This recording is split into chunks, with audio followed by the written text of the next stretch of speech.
스스로 자기 욕망을 발명할 수 있어야 되고 분석가를 떠나보내고 독립할 수 있어야만 합니다. 그동안 자신이 억압했던 것을 피하거나 저항하는 것이 아니라 그 자체로 이제 받아들여서 다른 의미로 재창출한다거나 자신의 욕망을 승화시킬 수 있는 정도로 자기 자신을 믿어가기 시작하는 것이 중요합니다. 자, 그래서 저는 이 마스터 영화의 진정한 매력은 뭐냐면 바로 이런 도드와 프레디컬의 이러한 관계의 변화가 아주 점진적으로 변화하기 시작한다는 거예요. 마스터에서 프레디는 결국 도드를 떠나게 되거든요. 이 영화에서 결국 중반부에 가면 프레디컬은 그렇게 의존적이었던 도드를 떠나게 됩니다. 도드 없이도 살아갈 수 있는 자가 된 거죠. 용기와 방법을 찾아낸 거예요. 그전에는 혼자 못 살았지만. 영화에서도 그 장면이 나와요. 광야에서 오토바이를 서로 타러 가거든요. 도드는 이 방향으로 가요. 근데 프레디컬은 이 방향으로 가죠. 예. 그래서 영화상 일부러 이 반대 방향을 보여주는 것 같아요. 그래서 그동안에는 도드의 길을 늘 따라갔다라면 이제는 나는 도드와 다른 방향으로 갑니다. 이렇게 해서 영화적으로도 오토바이를 타고 저 광야 저편으로 가버립니다. 그리고 정말로 떠나요. 그 길로. 알겠죠? 그래서 이제 도드의 의존을 끊어내고 진정한 자기 자신에 대한 자유를 얻어가고 있음을 보여주는 거죠. 그 길로 그는 그렇게 자기의 길로 질주합니다. 그리고 그동안 찾아가지 못했던 도리스의 집, 자신이 그렇게 바랬던 나를 기다리는 그 여자의 집으로 찾아내 가는 거죠.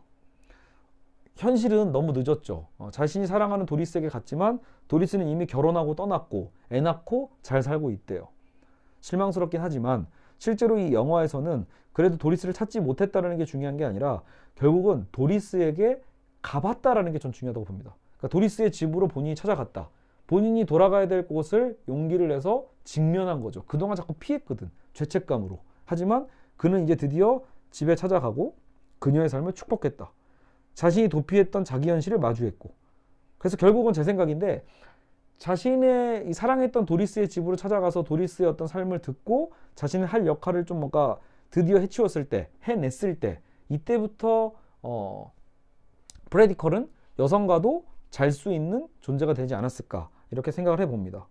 이제 바뀌는 거죠. 자신감이. 그래서 결국 또 재밌는 건 뭐냐면 프레디컬이 떠났잖아요. 도드를.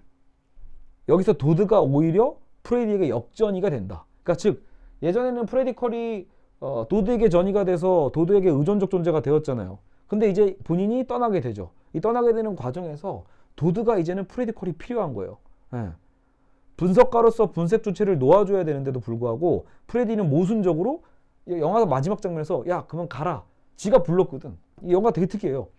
멀리 그동안 떨어져 살고 있다가 겨우 전화 연락이 돼서 영국에 가 있거든요. 여기 미국에 있고 건너왔어. 오라고 해서 너만이 할 수 있는 일이 있다. 그래서 프레디컬이 찾아갔더니 신나 찾아간 아니죠.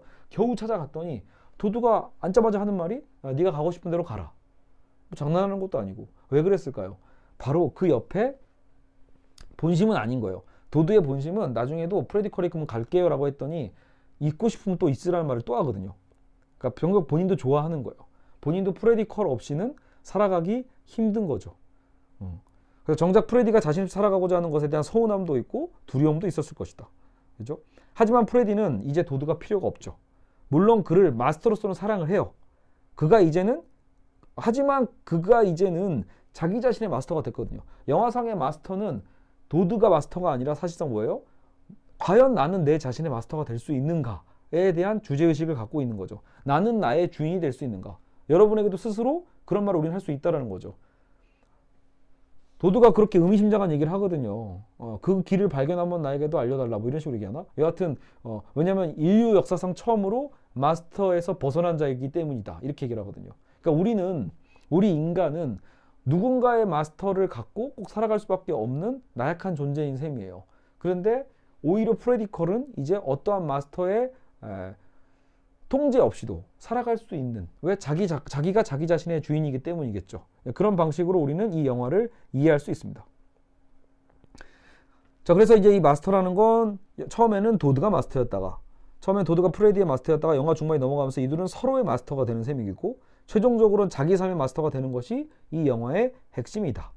한 가지 아이러니한 것은 도드에게도 원래 마스터가 따로 있다는 겁니다. 자, 영화상 제가 지금 계속 이 구조로 갔잖아요. 도드는 초자, 프레디는 이드 이렇게 얘기했지만 영화상에서 누가 또 숨겨져 있냐면 도드의 아내가 있거든요. 도드의 아내가 도드에게는 초자의 역할을 합니다. 무슨 말이냐면 더 엄격한 감시와 지배자인 셈이죠. 영화상에서 끊임없이 도드가 옆에 있어요. 도드의 아내는 그의 옆에 계속 자리하면서 그를 컨트롤하는 자로 나옵니다. 즉 이 집단의 공식적 리더는 도드지만 도드조차 그의 아내의 권력 앞에는 어린아이와 같아요. 그가 이성적인 영역에서 벗어나서 평소에 어때요? 이 종교 지도자로서 항상 예의를 차리고 위트 있어야 되고 그쵸? 그런 어떤 질서 체계 안에 갇혀 있잖아요. 근데 이 사람이 막 술 취해가지고 막 노래 부르고 이러다가 점점점 뭔가 이성적 영역에서 본능의 영역으로 넘어가려고 하니 갑자기 아내가 되게 황당한 장면이에요. 영화상에서 얘가 잠깐 세수하고 있는데 이 아내가 다가오더니 남편의 자유행위를 해줍니다. 남편의 성기를 붙잡고 말 그대로 자유행위를 해주는 거죠. 그래서 말 그대로 뭐예요? 정액을 뽑게 해주는 거예요. 자유행위를 대신 해줌으로써 욕망을 쭉 깔아앉게 하는 거죠. 이성이 다시 살아나게끔. 알겠죠? 이 아내는 결국은 남편을 컨트롤하는 자인 거예요. 그래서 이 도드도 프레디 콜에게는 마스터였지만 도드조차도 자신에게 또 다른 마스터가 있었던 셈이에요. 그리고 그 마스터에 대해서 제대로 저항하지 못하는 역설적인 모습을 보여줍니다. 알겠죠? 그래서 영화 내내 자기 남편의 욕망을 본의 아니게 일깨우는 그래서 이 프레디를 좋아하겠어요? 좋아하지 않겠어요? 싫어했겠죠. 그래서 도드의 아내뿐만이 아니라 이 가족들이 나중에는 이 프레디 컬을 쫓아내려고 하는 거죠. 아마 영화 마지막 장면에서는 프레디를 영국까지 오라고 하고 도드의 입에서 네 갈 길 가라고 말하게 했던 그 장본인, 장난치는 것도 아니고 불러놓고 왜 가라고 해? 라고 할 때 생각해보면 그 가라고 만들었던 게 바로 이 아내의 명령이겠죠. 그리고 도드의 본심은 야 그래도 진짜 안 갈 수도 있어, 안 가도 돼, 이런 말을 나중에 그래서 하는 거예요. 결국 프레디 없는 마스터의 삶은 앞으로 어땠을까요? 저는 그런 예측을 해봅니다. 프레디 없는 마스터의 삶은 종교 지도자로서는 분명히 성공했을 수 있어요. 명성을 얻었을 수도 있고요. 더 크게. 하지만 분명히 프레디가 없음으로써 그는 본인의 어떤 진정한 향유, 또 정신분석에서 보통 실제계의 향유라고 할 수도 있겠죠. 그런 향유의 상실 속에서 메마른 삶의 연속이 예상된다. 마치 헤겔의 주인과 노예의 변증법처럼 이제 이미 주객이 전도된 거죠. 예전에 마스터였지만 사실 본인은 이제는 프레디 없이는 살 수 없는 자. 됐죠? 여기까지가 이제 이 도드와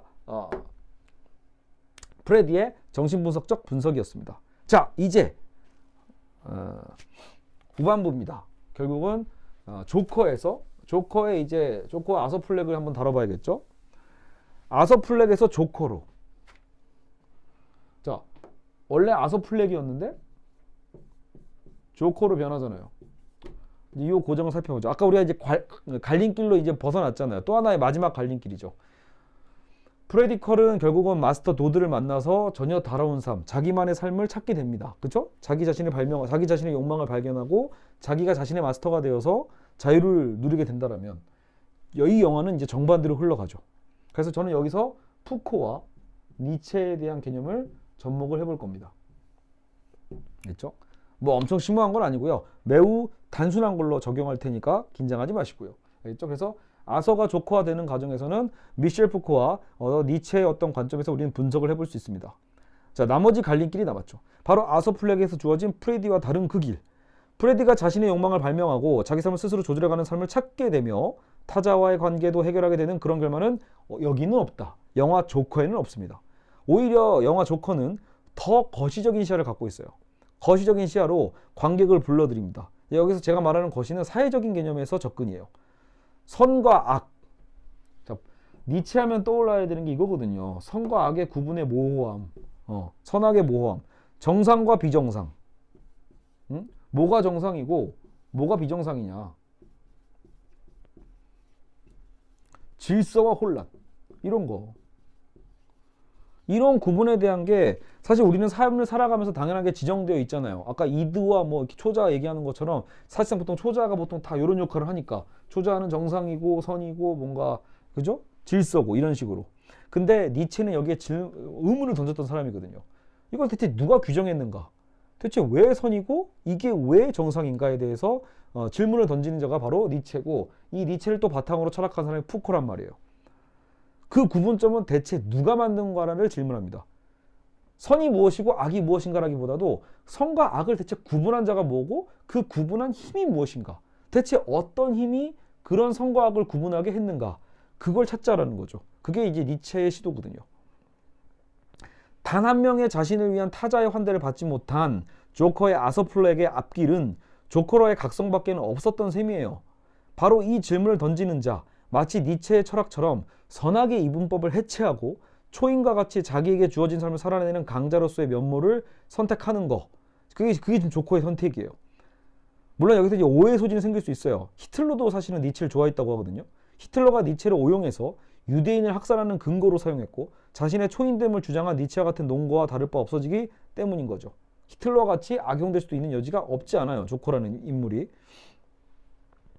자, 그럼에도 아서플렉은 총의 방아쇠의 위력을 확인하죠. 그때 각성하는 그 계기가 되잖아요. 예, 괴롭힘 당하고 여전히 맞고 있다가 친구가 준 그 총의 우연성. 근데 그걸 쏴버리는 거죠.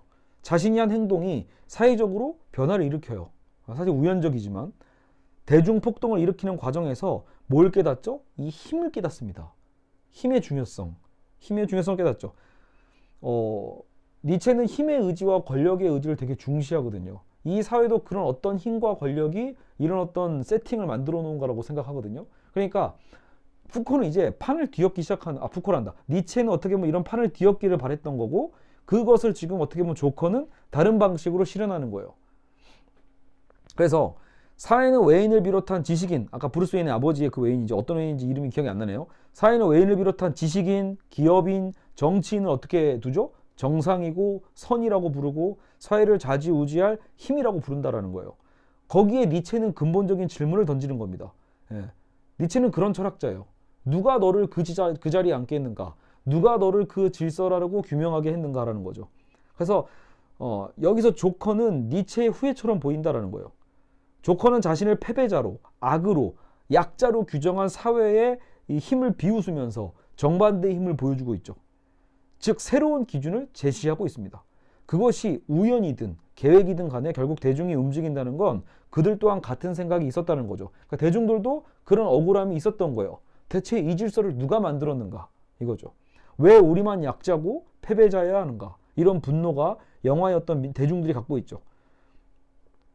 꾸역꾸역 집으로 가는 길에 올라가던 그 높은 계단의 고통은, 그렇죠, 영화상에서 되게 인상적인 그 높은 계단이 있잖아요. 집에 가는 길. 영화 내내 고통받을 때 올라가는 장면만 나오다가 나중에 어때요? 조커로 딱 변하고 나서는 신나게 내려오죠. 즐거운 길로 바뀌어요. 그 고통의 계단은 이제는 춤추는 즐거움의 계단이 됩니다. 완전히 뒤바뀜인 거죠. 조커의 춤과 몸짓에서 드러납니다. 아예 연기력이 되게 중요하다는 걸 이때 알겠더라고요. 조커의 그 연기력을 통해서 정말 해방된 느낌이 보이는 거예요. 정말 행복해 보이고 정말 자유로워 보여요. 보는 관객으로 하여금 뭔가 조커에게 반하게끔 하는 장면들이죠. 계단에서의 춤 사이와 그 지하철에서 경찰들을 따돌리고 나올 때 그 모습이 와 끝내줍니다. 제가 봐도 너무 멋진 장면이에요. 반하면 안 되는데, 악당에게 반하면 안 되는데, 근데 지금 뭐예요? 니체는 뭘 질문하죠? 야, 네가 지금 반하는 그 사람 악당 아닐 수도 있어. 이런 우리에게 혼동을 주는 거예요. 선과 악의 구분에 빠지지 마 라고 얘기를 하고 있는 거죠. 자, 그래서 그러니까 제가 봐도 조커가 그렇게 멋져 보이니 이 영화가 폭력을 조장하는 거 아니냐, 위험한 거 아니냐, 이런 걱정을 할 만도 하다라는 거예요. 즉 이런 걱정은 어디서 나오죠? 이 영화 밖 사회적 질서죠. 이 영화 바깥의 사회적 질서, 대타자의 위기감은 결코 이상하지 않다. 영화 내내 억눌린 아서플렉의 신체는 조커가 되어 생기를 얻고 활력으로 팔딱거리는 거죠. 물론 그 생각도 들었어요. 미셸 푸코라면 정말 영화에 이런 결론을 원했을까? 이제 그런 생각은 하고 싶지 않더라고요. 그렇죠? 정말로 이 현대 철학에서 흐름에서 얘기하는 게, 그리고 이제 이런 근대의 정상성을 뒤엎고 전복한다라는 게 정말 이런 혼란이고 이런 폭동이고 이런 살인과 방화인가 라고 생각했을 때 저도 그렇게 생각하진 않고 푸코도 아닐 거라고 생각을 합니다. 그렇죠? 그래서 이렇게 저도 썼어요. 푸코였다면 이런 영화적 결말을 원하진 않았을 거다. 푸코의 이 광기 역사라는 책이 있어요. 광기 역사를 통해 광인들 또한 그 시대의 에피스테메라고 하는데, 즉 그 시대의 어떤 지식 권력, 담론이 있어요. 그 시대의 어떤 기준, 시대의 지식 권력에 따라서 재규정되는 것을 밝혀왔다. 무슨 말이냐면 정신병자라는 게 중세 때의 이미지는 지금처럼 부정적이지 않았거든요. 그러니까 정신병도 그 시대의 에피스테메마다 다르다라는 거예요. 의학 권력이 지배하는 거, 과학으로 지배하고, 예전에는 한 공동체에서 그저 특이한 자였고 오히려 신비한 자였던 광기의 어떤 이 사람들이 이제 현대사회에서는 뭔가 감금되고 피해야 되고 배제해야 될 대상이 되는 거죠. 그래서 푸코가 광기 역사를 통해서 보여줬던 건 사실은 뭐예요? 이 시대의 지식 권력에 따라 재규정되는 것을 밝혀왔기 때문에 아서플렉의 이 정신병적 장애 있잖아요. 이 정신병적인 장애, 조현병은 이 시대 권력이 규정한 틀 밖으로 배제된 소수자이자 타자일 뿐이다라는 거예요. 그걸 밝혀내고 싶었던 게 푸코인 거예요. 한편. 그러니까 아서플렉이 미친놈이고 위험한 놈이고 광기놈이야 이런 게 아니라는 거예요. 이런 분노를 쏟으라는 얘기가 아니라 푸코가 바라보는 건 아서플렉과 같이 그런 이 정신병에 시달리는 사람들은 사실상 이 시대적인 권력 속에서 규정됐다라는 거예요. 이 사람들 자체가 문제라기보다 이 사람들을 문제로서 규정한 이 사회의 권력과 그 힘이 문제다라고 보는 게 푸코라는 거죠. 그래서 이들은 그냥 배제된 자들이고 소수자일 뿐이에요. 푸코가 니체의 영향을 받아 이분법의 권력작용을 비판하였다 해도 푸코가 원하는 건 그래서 뭐다? 숨겨진 소수자고 약자이고 배제된 타자의 목소리를 듣고자 함입니다. 그러한 권력구조에 대한 비판이었지 그렇다고 이를 또 다른 폭력과 약탈의 방식으로 전복시키고자 하지는 않았을 것 같다는 게 제 생각이죠. 그러니 혹여라도 니체와 푸코를 평소에 좋아하시는 분들은 괜히 이 영화를 보면서 조커가 이 길로 들어섰다고 해서 조커의 길이 바로 이들이 원했던 길인가? 라고 충격받지는 말길 바랍니다. 알겠죠? 또 사실 저는 니체는 잘 모르겠어요. 니체는 왠지 그럴 수도 있지 않을까. 시대적인 어떤 전복, 워낙 전복의 철학자이기 때문에 니체라면 더 어떤 급진성이 있지 않을까 고민해 볼 수도 있지만 뭐 여하간 푸코에 따르면 어쨌든 이런 경계를 그은 경계적 기준에 대한 질문이자 그동안 억압됐던 자들의 그 목소리를 듣고자 하는 것, 그것이 푸코의 기획이거든요. 자, 결국 조커와 방금 부모를 잃은 브루스 웨인, 배트맨이죠. 이 영화상에서 결국 둘 다 부모를 잃게 되는 거죠. 그래서 이제 막 부모를 잃은 브루스 웨인의 입장은 이제서야 두 사람의 조건이 동등해지는 거예요. 그러니까 지금 다시 보니까 저는 이제 글에서는 안 썼지만 아까도 살펴본 것처럼 결국 거울이 되는 거죠. 조커는 이드로서 그리고 브루스 웨인은 또 다른 쌍둥이 형제가 되는 셈이네요. 진짜 형제는 아니지만 거울과 같이 사실 이제 이 초자의 역할을 대행하게 되겠죠. 부모의 부재 속에서 저주받은 삶을 살아온 조커와 달리 모든 것을 가지고 태어난 배트맨도 부모를 동시에 잃게 됨으로써 이둘의 악연이 부모의 부재라는 고통의 상황 속에서 시작되는 셈이죠. 한편 배트맨이 있다고 고담시에가 평화가 찾아온 적이 없듯이 조커가 있다고 꼭 악이 창궐하는 것일까라는 이분법적 틀에 대한 틀에 대해 이 영화는 의문을 던질 수 있다고 볼 수 있습니다. 그렇죠? 배트맨이 있다고 고담시가 정말로 행복하고 평화로워지진 않았잖아요. 시위대가 광대 가면의 시위를 벌일 때도 마찬가지예요. 시위대가 한참 막 바깥에서 막 대중폭동의 그 현장 속에서 자기들의 목소리를 들어달라고 이 불평등을 해소해달라고 그렇게 대중들이 시위를 할 때 광대의 가면을 쓰고 그 장면이 되게 인상적이었죠. 광대인 찰리 채플린의 영화를 보면서 따뜻한 극장 안에서 말 그대로 이 턱시도 같은 걸 다 입고 정복을 입고 희죽거리고 있는 정장 차림의 이 기득권층의 위선은 현실이 얼마나 아이러니한지를 보여줍니다. 게다가 찰리 채플린이 여기서 이 영화에서 보여줬던 그 영화가 바로 그 유명한 모던 타임즈예요. 모던 타임즈가 뭐죠? 자본주의의 착취와 노동소외를 비판하는 그 영화잖아요. 근데 그 영화를 보고서도 이 자본가들은 이 기득권자들은 변화되는 게 없는 거예요. 그냥 코베인드일 뿐이죠. 그러니까 어찌 보면 이 영화의 주제인가 봐요. 비극이? 그때는 비극이었는데 지금 보니까 이거 코미디라는 거죠. 그게 더 비극적인 거죠. 코미디로 비춰지는 것들이. 그래서 기득권 누구도 밖에 그 광대 복장을 하고 시위하고 있는 그 시위대의 목소리를 누구도 듣지 않아요. 그래서 이 조커의 도발을 통해서 폭동이 폭발하는 거죠. 분명 조커의 각성과 폭주는, 그죠? 그러니까 이런 얘기를 해주는 거죠. 과연 이런 사회가 정말 선일까? 저렇게 희죽거리고 따뜻한 곳에서 웃고 있고 약자의 목소리를 듣지도 않는 저 기득권 누구도 그들을 보면서 이걸 우리가 정말 선이라고 할 수 있고 질서라고 할 수 있고 바름과 옳음이라고 할 수 있는가, 잘못된 거 아니냐라고 의문을 던지는 거죠. 그래서 조커의 각성과 폭주는 권장하고 싶은 데는 저도 아닙니다. 하지만 최소한 지금 자본주의 사회의 비극, 아니 이 코미디를 그대로 놔두는 것이 과연 괜찮겠냐는 그 사회적 질문의 지엄함은 마스터와는 또 다른 결론으로 도달하게 되는 거죠. 그러니까 마스터는 무슨 사회적 문제를 막 과감하게 다루고 이런 건 아니잖아요. 마스터는 결국은 이 두 사람과의 관계를 통해서 한 남자가 자신의 어떤 삶을 찾아가는 어떤 그 용기와 결단의 어떤 모습들을 보여주는 그런 약간 미시적인 측면이 있다라면, 지금 조커는 사실상 그런 타자를 만나지 못한 조커가 어떻게 폭주하게 되고 그 폭주 속에서 이 사회의 부조리함을 드러내고 있다는 거예요.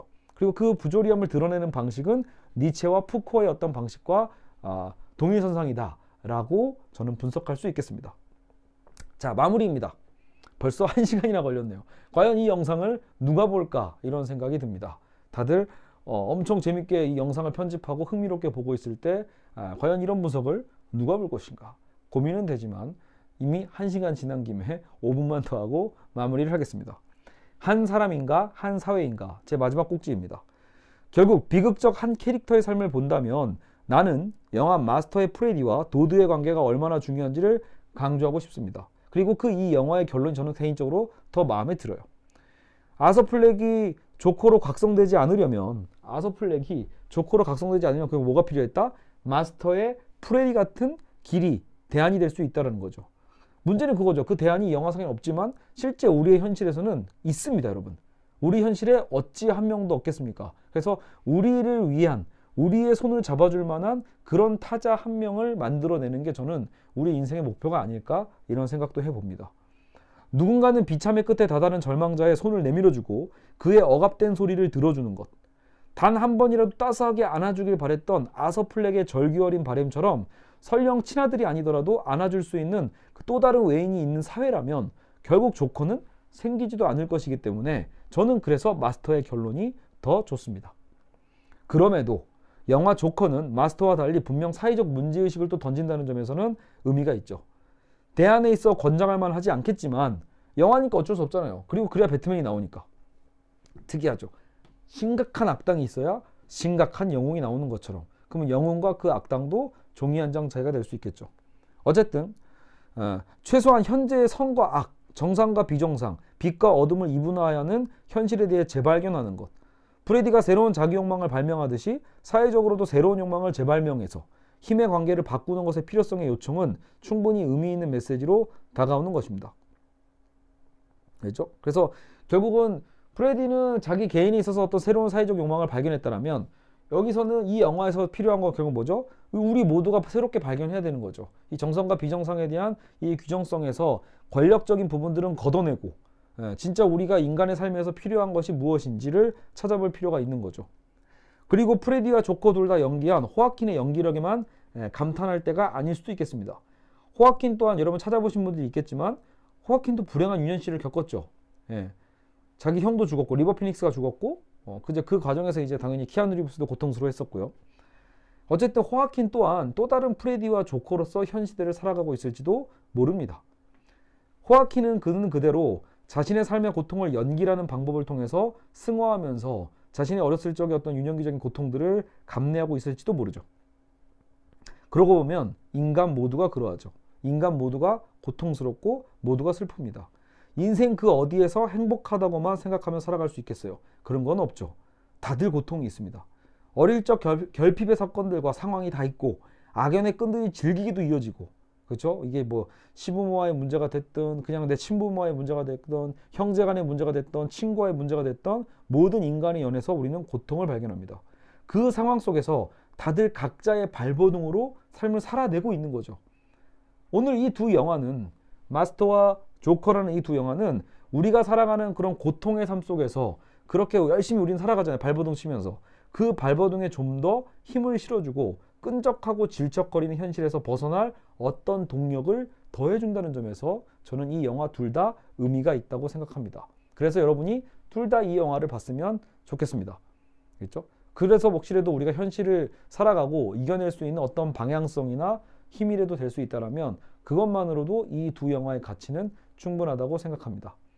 자, 어쨌든 오늘 이론적으로도 그렇게 어렵지는 않았다고 생각이 들기 때문에 여러분 어쨌든 귀한 시간 내줘서 1시간 5분 동안 이 호아킨 피닉스의 조커 마스터에 대한 연계 분석 그리고 거기서 등장한 뭐 락관과 뭐 푸코, 니체에 대한 어떤 이 분석적인 적용들을 좀 이렇게 제 억지스럽게 뭐 끌어맞힌 것도 있을 수 있겠지만 잘 양해해 주시고 받아주셨으면 좋겠습니다. 네, 여러분 어쨌든 감사합니다. 다음에 또 좋은 영화 있으면 종종 이렇게 또 지루한 시간 가져보도록 하겠습니다.